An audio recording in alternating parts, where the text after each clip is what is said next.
समाज में कोई पहचान नहीं थी, न ही कोई वैल्यू थी। क्योंकि वैल्यू तो उस इंसान की होती है जो खुद की वैल्यू बना पाता है, कहीं जॉब कर पाता है, बिजनेस कर पाता है, अपने आप को सेटल कर पाता है। बाकी जितने लोग होते हैं उनको क्या कहा जाता है? बेरोजगार। यस या नो? घूमने वाला इंसान, दिन भर घूमता रहता है, कोई काम इसको नहीं रहता। कभी इस दुकान पे बैठता है, कभी इस दुकान पे बैठता है। भाई काम नहीं है तो क्या करेंगे? बैठेंगे ही तो, है या नहीं है? जब काम नहीं है तो क्या करेंगे? बैठेंगे ही तो। घर में बैठो तो घर वालों की समस्या, बाहर बैठो तो बाहर वाले समस्या उत्पन्न कर रहे हैं, तो बैठे कहाँ? तो आज से 4.5 साल पहले दोस्तों, 5 साल पहले इस नाम को कोई जानता नहीं था, कोई पहचानता नहीं था। लेकिन आज इन 5 सालों में अगर मैं बात करूं तो आज से 5 साल पहले जब कोई नहीं जानता था, आज इस 5 सालों बाद हिंदुस्तान के हर कोने में लोग जानते हैं। और ये प्लेटफॉर्म की देन है दोस्तों एस्क्लेपियस वेलनेस प्राइवेट लिमिटेड। एक शेर है कि जब तक बिके न थे कोई पूछता नहीं था, तुमने खरीद के अनमोल कर दिया दोस्तों, अनमोल कर दिया। बात करें दोस्तों इस व्यवसाय की तो शुरुआत उस दौर में हुई थी जब मैंने नेटवर्क मार्केटिंग को टाटा और बाय बाय बोल दिया था। क्योंकि 18 साल की उम्र में जब एक व्यक्ति युवा माना जाता है, मैं डायरेक्ट सेलिंग इंडस्ट्री में कदम रख चुका था। उम्र छोटी थी, सपने बड़े दिखा दिए गए थे। लगा था कि यार कम समय में अगर ये सारी अचीवमेंट हो जाए तो बहुत अच्छा हो सकता है। इस उम्मीद के साथ 7 साल लगातार डायरेक्ट सेलिंग इंडस्ट्री में मेहनत की मैंने, लेकिन जो सफलता चाहिए थी वो नहीं मिल पाई। जब हमारी उम्र छोटी होती है, 18 साल, 19 साल, 20 साल, हम घर के ऊपर डिपेंड होते हैं। यस या नो? लेकिन जैसे आपकी उम्र 22, 23, 24, 25 की एज में जानी शुरू हो जाती है, घर वाले भी अपेक्षा करना शुरू कर देते हैं कि यार अब तुम्हारी एज हो गई है, तुम्हें कुछ ना कुछ करना चाहिए, घर के अंदर कुछ ना कुछ योगदान देना चाहिए, तभी जिंदगी आगे बढ़ेगी। ऐसा हम सभी की लाइफ में होता है, ऐसा ही होता है। 7 साल मेहनत करने के बाद भी सपने दोस्तों टूटे नहीं थे, उम्मीदें टूटी नहीं थी। एक चीज थी कि अगर एक व्यक्ति स्टेज पे सम्मान ले सकता है तो मैं भी ले सकता हूं।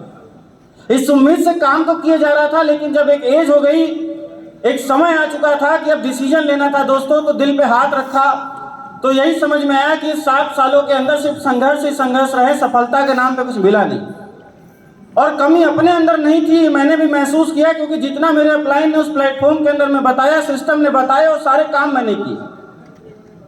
कहीं ना कहीं दिक्कत प्लेटफॉर्म में थी कि 7 साल में सफलता न लेने के बाद अगर मैं किसी व्यक्ति को ये समझा रहा हूं कि भाई तू आगे निकल जाएगा, तो मैं अपने आप से झूठ बोल रहा था। और वो डिसीजन था जब मैंने एक निर्णय कर लिया था कि आज के बाद डायरेक्ट सेलिंग इंडस्ट्री करना ही नहीं।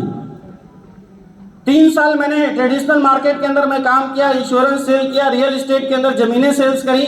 जो भी बेचने को मिला वो मैंने बेचा, क्योंकि एजुकेशन तो बहुत अच्छी हो नहीं पाई थी। डायरेक्ट सेलिंग में जब घुस गए थे 5 साल 7 साल लगातार मैंने उसी पे फोकस किया था कि जब कैरियर यहीं से बन जाएगा तो एजुकेशन में कहाँ आगे बढ़ा जाए। तो बेचने की एक खूबी डायरेक्ट सेलिंग इंडस्ट्री ने सिखाई थी। 7 साल के अंदर मैं नमन करूंगा इस इंडस्ट्री को। शायद मैं इस इंडस्ट्री में नहीं होता तो 25 साल की अवस्था में मैं आज भी बेरोजगार बैठा होता है। मैं चाहता हूँ इस इंडस्ट्री के लिए जोरदार तालियां होनी चाहिए। कुछ अचीवमेंट बड़ी तो नहीं हुई, लेकिन बहुत कुछ सिखा दिया था इस इंडस्ट्री ने कि एक व्यक्ति जो ऑलरेडी ग्रेजुएशन सिर्फ पास है, वो भी ऐसे विद्यालय से जिसका खुद का पता नहीं है, वो भी महीने का 20,000 रुपए इस इंडस्ट्री से कमा पा रहा था बाहर होने के बाद भी। 3 साल लगातार मैंने इंश्योरेंस सेल्स किए, जमीनें सेल्स करी, मुझे जो बेचने को मिला मैंने बेचा, कमीशन प्राप्त किया, अपनी जिंदगी चलाई। एक कसम तो खाई ली थी कि घृणा हो गई है नेटवर्क मार्केटिंग से। 2 जोड़ो 4 जोड़ो, लोगों को बताओ, फिर लोगों के पास जाओ, लोग मना करें। वो कहानी दोबारा नहीं चाहिए थी लाइफ में। लेकिन कहा जाता है कि जब इंसान किसी चीज को बहुत शिद्दत से चाहता है तो वो चीज उसकी जिंदगी में बार बार आती है। यस या नो? एक डांसर जो बहुत अच्छा डांस करता है, बहुत अच्छा डांस करता है, लेकिन उसने डांस करना छोड़ दिया, मंच पे अगर उसके मनपसंद का गाना बज जाए दोस्तों तो कदम तो थिरकी जाते हैं। ऐसा ही है, ऐसा ही कुछ अपने साथ भी हुआ। 2016 ठंडी का महीना था, 2016 में दिसंबर या अक्टूबर का महीना रहा होगा। मैं हमेशा एक्टिव रहता था, डायरेक्ट सेलिंग करी थी तो देखता रहता था फेसबुक के ऊपर में कि क्या हो रहा है इस इंडस्ट्री के अंदर में। और वो वक्त था जब मैं गुरुदेव बताना चाहूँगा कि मैंने डिसीजन लिया कि चलो 20,000 कमा लेते हैं। 2-4 लोग बोल रहे थे चेहरा अच्छा, एक्टर बन सकते हो, तो हमें भी लगा बन सकते हैं। मैं लखनऊ जाने वाला था, अनुपम खेर जी का एक इंस्टीट्यूट है, वहाँ 50,000 रुपये की फीस थी। मैं इकट्ठा कर रहा था कि कैसे यहाँ करके मैं चला जाऊँ। और उसी वक्त मेरी नज़र कंप्यूटर स्क्रीन पे गई। मैंने महिपाल सर को वहाँ पे देखा, 12 लाख रुपए का चेक था।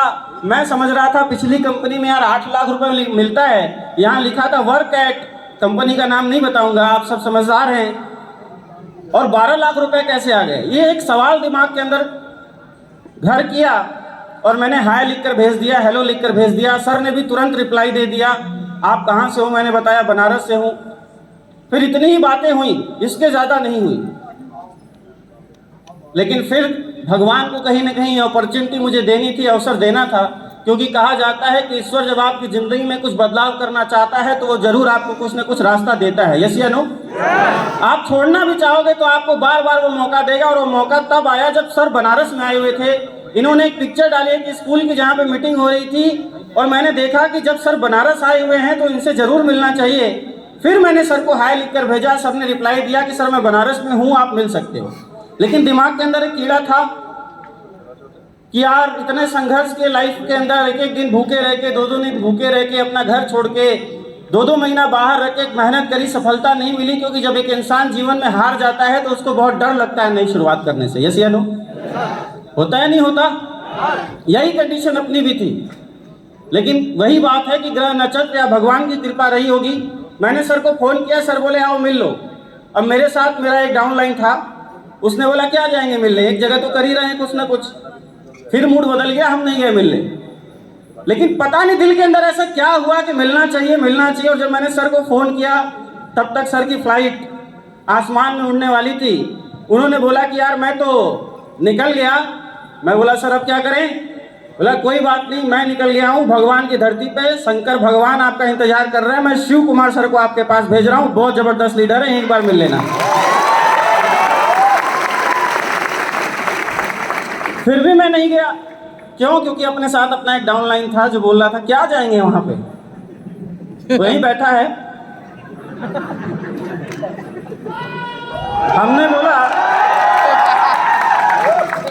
हमने बोला यार चलो, जेब में 100 रुपया है, एक व्यक्ति बुला रहा है, रेड चिल्ली रेस्टोरेंट में बैठाएंगे, पनीर वनीर खाएंगे, लस्सी वस्सी पियेंगे, 500-600 का बिल बनाएंगे, फिर आ जाएंगे। फिर वो बोला हाँ अब ठीक है अब चलते हैं। हम गए थे पनीर खाने, लस्सी पीने, हमारा ध्यान प्लान पे। पहले सर आए, उन्होंने बोला क्या लेंगे, हमने बता दिया ये लेंगे। समझ रहे हो आप? Yes sir. और सर ने प्लान देना शुरू किया। हम करीब 8 बजे रेड चिल्ली रेस्टोरेंट संकट मोचन के पास है, आप जितने भी लोग रहते होंगे वो जरूर जानते होंगे। 8 बजे प्लान शुरू हुआ, 9 बज गया, 10 बज गया।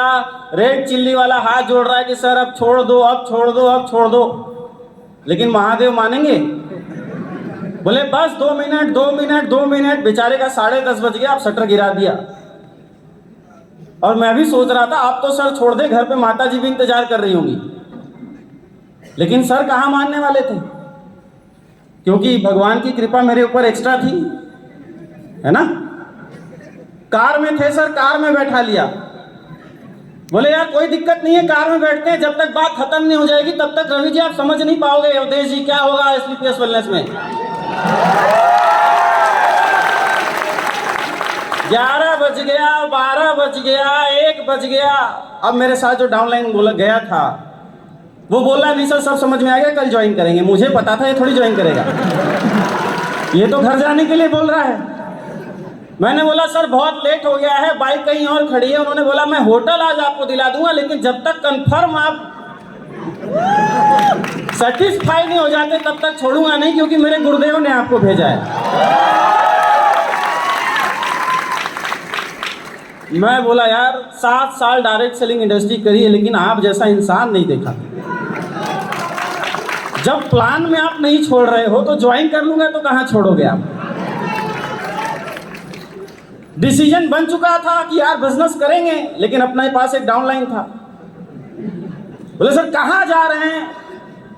वो किसी कंपनी में था, यहीं पे कुछ हो जाएगा, बड़ा हो जाएगा। हमने बोला यार भाई एक काम करो, तुम उस इंडस्ट्री को करो, मैं तुम्हारी टीम नहीं डिस्टर्ब करूंगा, मैं तुम्हें डिस्टर्ब नहीं करूंगा। लेकिन अपना डिसीजन बन गया है, क्योंकि इंसान पहचानने की खूबी 7 साल में डायरेक्ट सेलिंग इंडस्ट्री ने मुझे दे दी थी।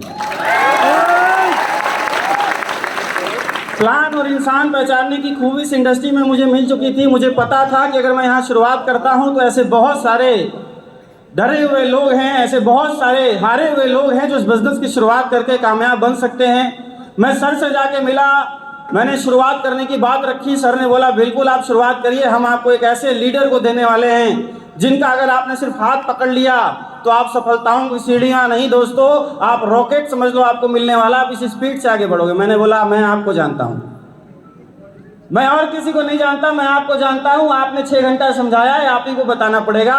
उन्होंने बोला एक बार आप जाके मिल तो लो। मिला और अपने अपलाइन से लाके मिला दिया, क्योंकि मुझे ना नॉलेज थी, मुझे कुछ पता ही नहीं था, मेरी कोई अचीवमेंट ही नहीं की। मिलाना शुरू किया और मुझे पता था कि मैं जिसको मिला दूंगा उसकी ज्वाइनिंग हो जाएगी, क्योंकि अगर जो इंसान मुझे ज्वाइन करा सकता है वो किसी को भी ज्वाइन करा सकता है। मिलाने का दौर दोस्तों शुरू हुआ। सबसे पहले मुलाकात हुई प्रणव सर से, पहली मीटिंग हुई, बात हुई।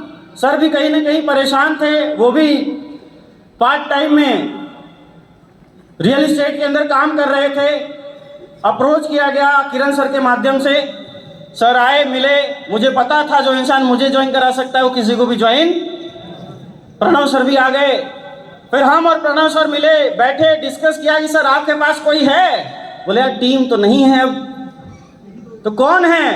तो पता चला विनोद सोनी है, कृष्णा जी हैं।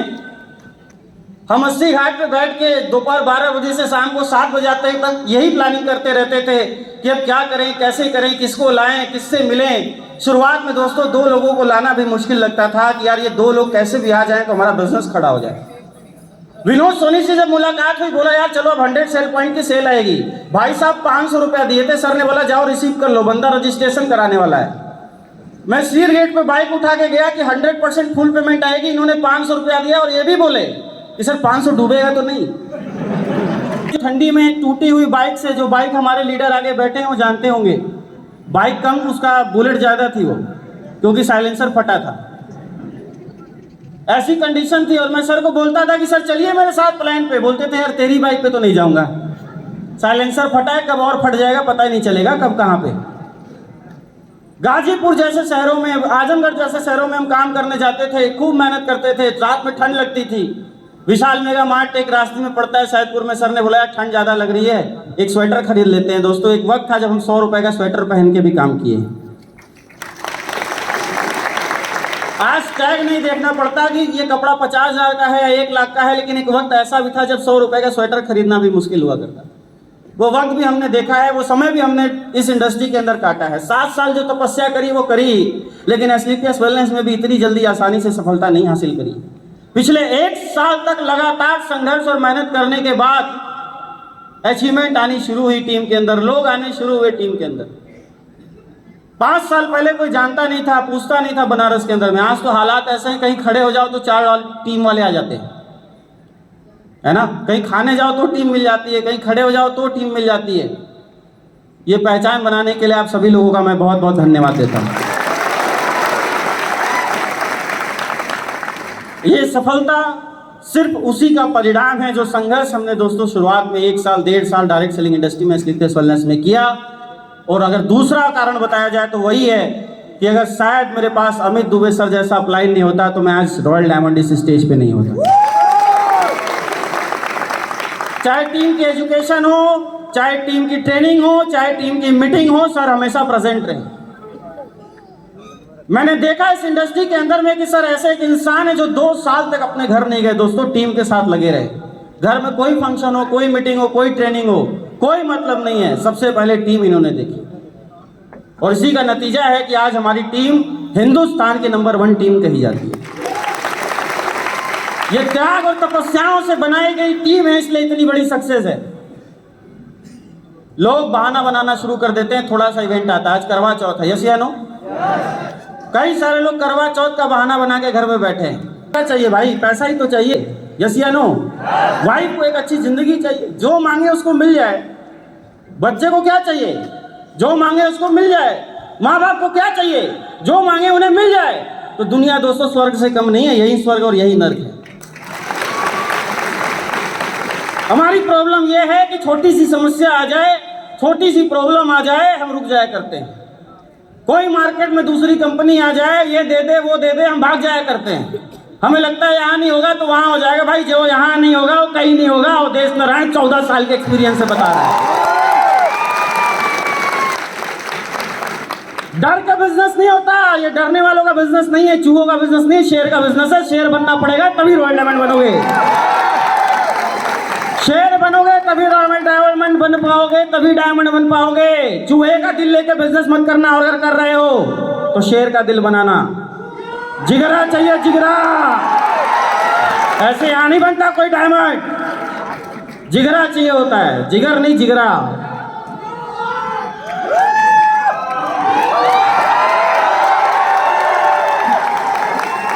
पैदा करेंगे। और जिगर वाले भी कभी कभी रुक जाते हैं, थक जाते हैं, क्योंकि हम इंसान हैं। कभी मोटिवेट होते हैं, कभी डिमोटिवेट होते हैं। यस या नो? हम कोई भगवान नहीं कि ऑलवेज मोटिवेट रहेंगे। लेकिन दोस्तों सफल कौन हो पाता है? सफल वही व्यक्ति इस मंच पर आता है जो डिमोटिवेशन के दौर में भी अपना काम जारी रखता है और खुद को मोटिवेट कर पाता है। जिसके अंदर दिलेरी है उसको कोई हरा नहीं सकता, चाहे परिस्थिति कैसी भी हो, चाहे कंडीशन कैसी भी हो। समझ रहे हो आप? वो है ना एक बात,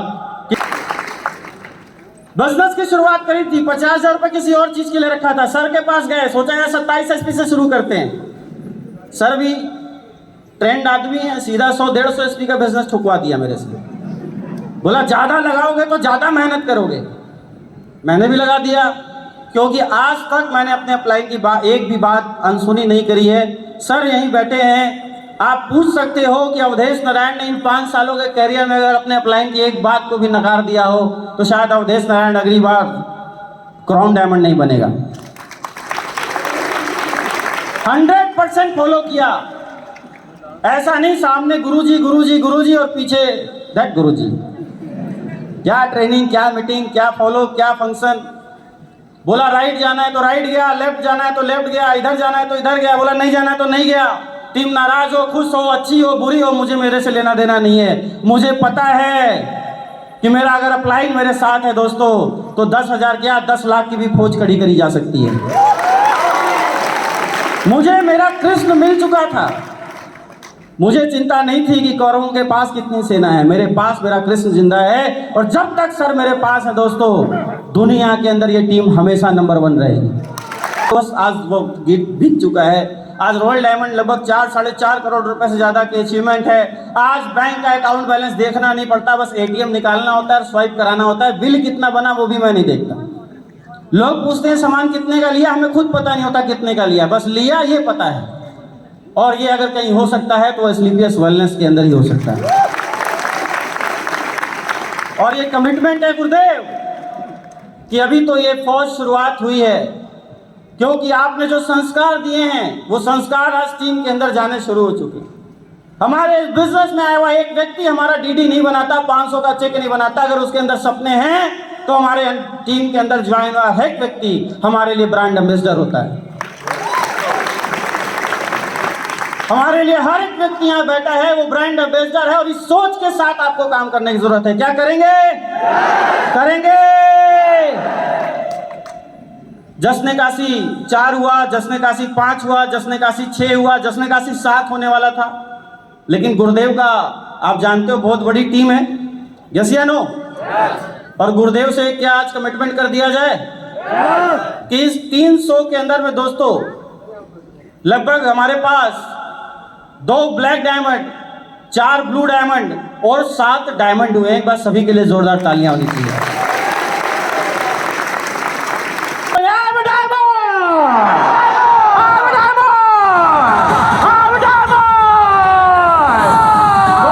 शुभकामनाओं के साथ आप सभी का बहुत बहुत धन्यवाद। इतनी शानदार वेलकम के लिए, इतने शानदार स्वागत के लिए बहुत बहुत धन्यवाद। Thank you very much. I love you. Thank you so much. आपकी तालियों की गूंज आती रहनी चाहिए। Come on everyone. Thank you so much sir and many congratulations once again.